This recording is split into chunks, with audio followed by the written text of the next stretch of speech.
Hola, ¿qué tal? Aprovechando que en México todo Twitter está revolucionado con el tema de los PDFs, he decidido convertirme en un booktuber de PDFs y enseñarles aquí mi colección.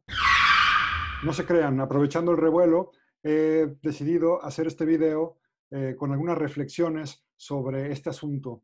Está mal leer en PDF, es inmoral, deberíamos ir todos a la cárcel.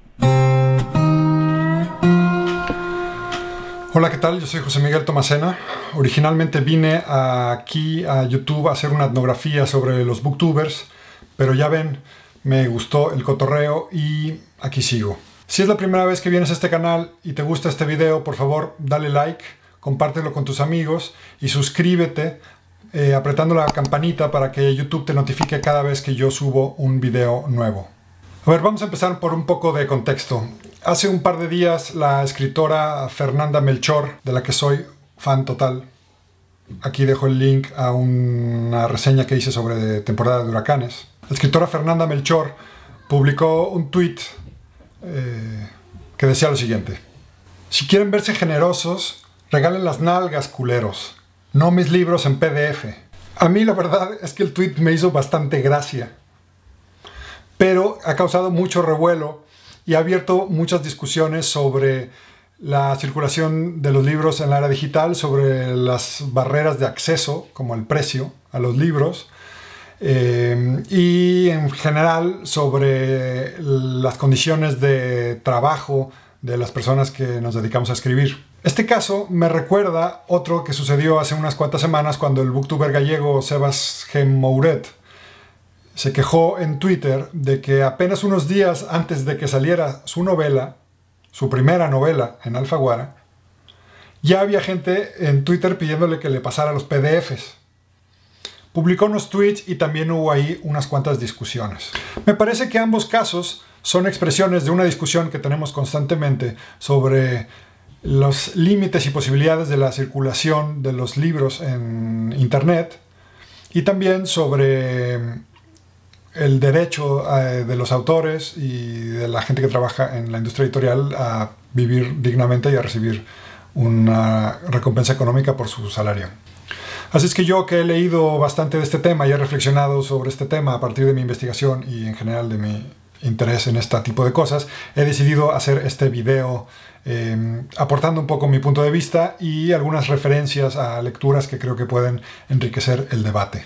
Para nadie es un secreto que Temporada de Huracanes ha sido un éxito de crítica y de ventas. En mi opinión, probablemente se trata de la mejor novela mexicana que se ha publicado en el siglo XXI y ha sido traducida a muchas lenguas, creo que van 26 o 27, algo así, y recientemente Fernanda fue también finalista del premio Man Booker Internacional por la traducción de este libro que hizo, por cierto, Sophie Hughes.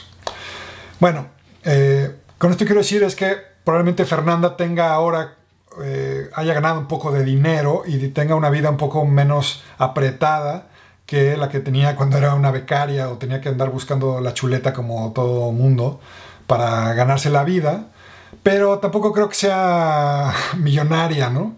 En ese sentido me parece muy injusta las reacciones de algunas personas que la acusan como de ser una persona interesada, nada más movida por la lana o codiciosa, ¿no? Me parece que eso está totalmente fuera de lugar. Hace muchos años leí un ensayo de Ángel Rama, el crítico literario uruguayo, que por cierto se murió en el mismo avionazo que Jorge Ibargüengoitia. Y es un libro al que ahora no tengo acceso. ¿Tiene el PDF, por favor? Ah, no, ¿verdad? Ángel Rama, que era bastante marxista, empezaba por preguntarse por las condiciones materiales, es decir, la infraestructura económica de la literatura latinoamericana. Y una de las primeras cosas que notó es que, a diferencia de la literatura americana o europea, el mercado editorial en Latinoamérica era demasiado pequeño como para que los autores vivieran de ello. Y por lo tanto, los autores básicamente vivían de tres cosas. O eran periodistas, o eran profesores, o eran diplomáticos o funcionarios culturales. Ojo, esto se publicó en 1974, 75, algo así. 50 años después, básicamente las cosas serían lo mismo. De modo que una buena pregunta que te podrías hacer es: ¿de qué vive tu escritor o escritora favorita? a qué se dedica, cómo se gana la vida. Porque de entrada te digo que de la venta de los libros no es. Y a mí me gustaría dedicarme todo el tiempo a escribir novelas y cuentos y a leer, pero por desgracia no puedo hacerlo y en parte gracias al ensayo de Rama yo entendí que tenía que hacer un doctorado básicamente porque ya era profesor y si quería vivir de esto a mediano y largo plazo pues tenía que tomar este camino. Y también me hice booktuber después de eso. Aunque esto, les confieso, tampoco me deja mucho varo. De modo que tendríamos que pensar en las condiciones económicas de las que viven los escritores y las escritoras. Y en ese sentido, un libro que casa muy bien con esta discusión es el libro El entusiasmo de Remedios Zafra, que ganó hace 2 o 3 años el premio Anagrama de Ensayo. Aprovecho esto para meter un comercial. Acaba de publicarse por la revista Magis una entrevista que le hice a Remedios Zafra, donde habla de estas cosas. Pueden leerla en la página web de la revista, les dejo el enlace abajo, o si lo prefieren, descargar el PDF. En El entusiasmo, Remedios Zafra se pregunta por el estado de precariedad en la que viven todas las personas que se dedican a trabajos creativos, no solo los escritores. Y problematiza esta idea de que, como es algo que nos gusta mucho, que nos apasiona, que nos entusiasma, algo que haríamos incluso si no nos pagaran nada de dinero, esto es aprovechado por empresas e industrias para explotarnos básicamente. Y así, si se fijan, como ha venido la crisis por COVID, pululan, salen como hongos los talleres que ofrecemos los escritores por aquí o por allá, un tallercito, un club de lectura, no sé qué cosas, estamos todos buscándonos la vida. En este sentido, la pregunta de Fernanda es perfectamente legítima. Pues, ¿qué onda? ¿De dónde vivimos?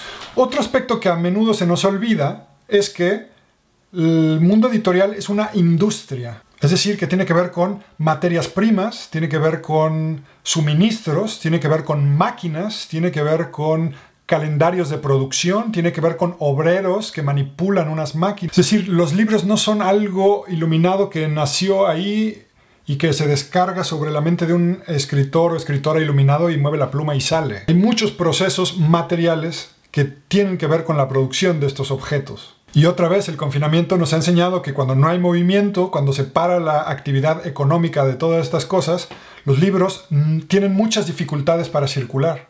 Yo he publicado 3 libros. Uno en el grupo Planeta, otro en el grupo Random y otro en la editorial independiente Paraíso Perdido. En los 3 casos, debo decir que la gente con la que he trabajado, con la que he colaborado, es gente perfectamente normal, razonable. No es gente que viva en jacuzzis tomando champaña. Sí, es gente como nosotros, que les gustan los libros, que les gusta lo que hacen y que hacen su trabajo profesionalmente por un salario y viven de una manera digna. Un buen libro para entender estas dimensiones de la industria editorial se llama Merchants of Culture. También yo publiqué un video sobre él, es del sociólogo John B. Thompson. Es un libro que trata sobre la edición anglosajona y que no está traducido al castellano. Sin embargo, creo que puede ayudar a las personas interesadas a entender cómo funciona y cómo se negocia todo este mundo. Es bastante más complejo de lo que parece. Dicho esto, eso no significa que la industria editorial no tenga muchos problemas y que en el régimen de copyright que tenemos no haya muchas cosas que cambiar y que mejorar. Yo me he interesado mucho por este tema, he leído mucho sobre este tema. Uno de los libros que me ayudó a pensar esto de otra manera es un pequeño librito de la colección Versus que editó Tumbona Editorial. Está disponible en la web porque esto ha sido parte de su apuesta desde el principio y se llama Contra el Copyright. Es un pequeño libro que compila varios ensayos y ayuda a entender un poco la historia de la legislación de copyright y cómo surgió y los problemas que tiene ahora en la era digital, porque básicamente Internet es una máquina de copias y de copias a lo bestia. Y el copyright es una legislación que, por definición, restringe la copia y limita el derecho a copiar. Esto tenía sentido en el mundo de máquinas analógicas, pero en el mundo digital, pues como que tiene problemas. Este libro me ayudó a cuestionar la categoría de piratería como una categoría política, que fundamentalmente tiene el problema de que no distingue los usos. Básicamente trata del mismo modo a toda la persona que use las copias sin permiso de los textos como piratas. Y yo creo que hay muchos matices ahí. Personalmente, prefiero leer los libros en papel, pero como no me alcanza la lana, muchas veces lo pido prestado a mis amigos o consulto los libros en bibliotecas. Y esta es una de las discusiones que deberíamos tener seriamente en México. ¿Por qué no hay una política pública seria, a fondo, sostenida para construir una red de bibliotecas públicas que garanticen el acceso democrático de la gente a la lectura? En España lo hay, donde vivo, y es una maravilla. Y desearía que en México existiera eso, y creo que deberíamos proponerlo y discutirlo. En segundo lugar, me gusta mucho leer los ebooks, y los ebooks les he encontrado gusto porque hay muchos libros que no circulan entre países, sobre todo en Latinoamérica. Y el único modo de hacer que circulen es a través de los ebooks. Como autor también tengo ese problema. Mis libros se han publicado en papel en México, pero a España, que es donde vivo, no han llegado en papel. Y es una de las cosas que la industria editorial tiene que pensar seriamente. ¿Por qué sigue manteniendo en pleno siglo XXI un sistema parcelado por países? Es bastante absurdo. Y sin embargo no es tan fácil de resolver. Y como profesor uso muchos PDFs y los seguiré usando porque me parece que es un modo de garantizar los mínimos para que mis estudiantes tengan acceso a los textos que discutimos en clase. Luego está el tema de los papers privados académicos que están metidos detrás de unos muros de pago de unas empresas, que ese es otro tema terrible porque implica la privatización del conocimiento, implica que solo las universidades ricas que tienen dinero para pagar estas suscripciones garantizan que sus estudiantes tengan acceso. Eso es otro tema y quizá ameritaría otro video. Y el otro tema del que tampoco se habla es el uso que hacen las editoriales de los derechos como patrimonio. Y ese patrimonio se convierte en capital. Cuando un grupo grande, transnacional, como Random House Mondadori, compra los derechos de la memoria de Michelle Obama, esa adquisición se convierte en automático en un número de ventas garantizada y en un flujo de dinero para la compañía. Y por eso aparece como uno de los hitos de la compañía en el reporte público de Bertelsmann, que es la gran transnacional que es dueña de Random, que es un conglomerado alemán. O recientemente, cuando Penguin Random House Mondadori compra la editorial Salamandra, compra los derechos de su catálogo y la posibilidad de explotarlo comercialmente. En concreto, compran porque Harry Potter vale mucho y Margaret Atwood, que está en un momento muy alto por la serie de televisión que ha adaptado su novela del cuento de la criada. Pero ojo, en las editoriales pequeñas también pasa lo mismo. Voy a poner el ejemplo de la editorial Era, que es una editorial fundamental en la historia cultural de México, que ha publicado textos importantísimos y que ahora está en una campaña de crowdfunding junto con Almadía y Sexto Piso, que me parece importantísima. Pero Era también controla los derechos de sus autores desde hace muchos años y controla los derechos de, por ejemplo, Aura, de Carlos Fuentes, y seguramente Carlos Fuentes, que después se convirtió en un autor importante de Alfaguara, que era del grupo Prisa, pues nunca perdieron los derechos sobre esa obra. Y Poniatowska, y José Emilio Pacheco, etc. Y ahí habría otras posibilidades para imaginar otras vías de transformación posible. Amazon, por ejemplo, en su programa de socios, no controla los derechos de los autores y le deja a los autores la libertad de irse cuando quieran.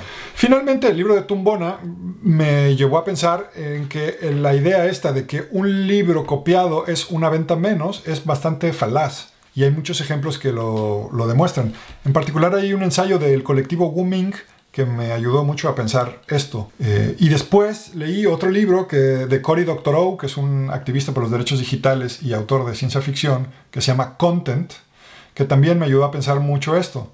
Y lo que me sorprendió es que Cory Doctorow, en un ensayo que aparece en este libro, explica por qué usa licencias Creative Commons. Y lo que me sorprendió es que no usa para nada un argumento así como idealista o, vamos a decir, hippie, o así como de que todo es para todos y la cultura libre. No. Básicamente lo que Doctorow dice es que él publica con Creative Commons porque es mejor modelo de negocio.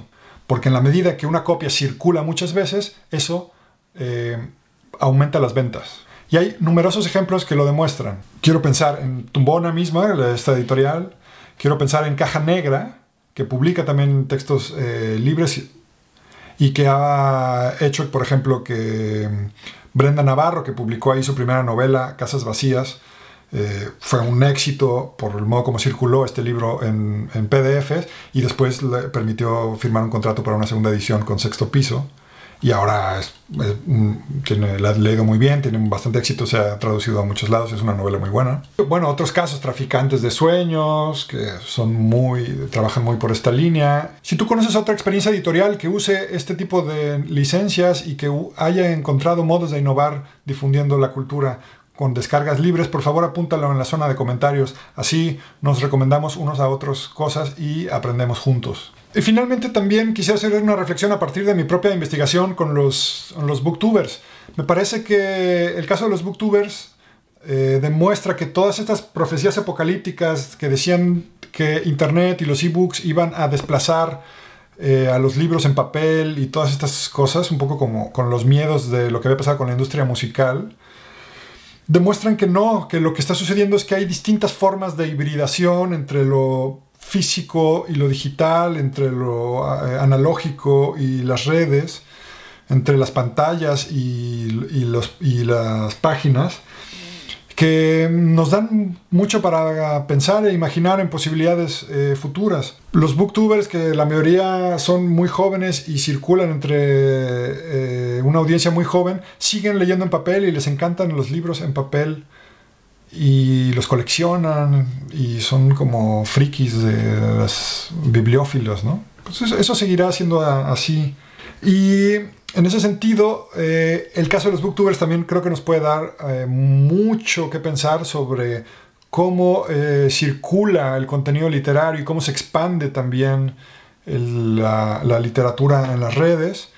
Y también tendríamos mucho que aprender de la fanfiction, ¿no? Es decir, cómo todos estos espacios en Internet de circulación y de recreación de textos a partir de textos canónicos, también hay que entender qué está pasando ahí, porque también, ¿no?, por supuesto, rebasan esta idea de los permisos de adaptación y de construcción de obras derivadas.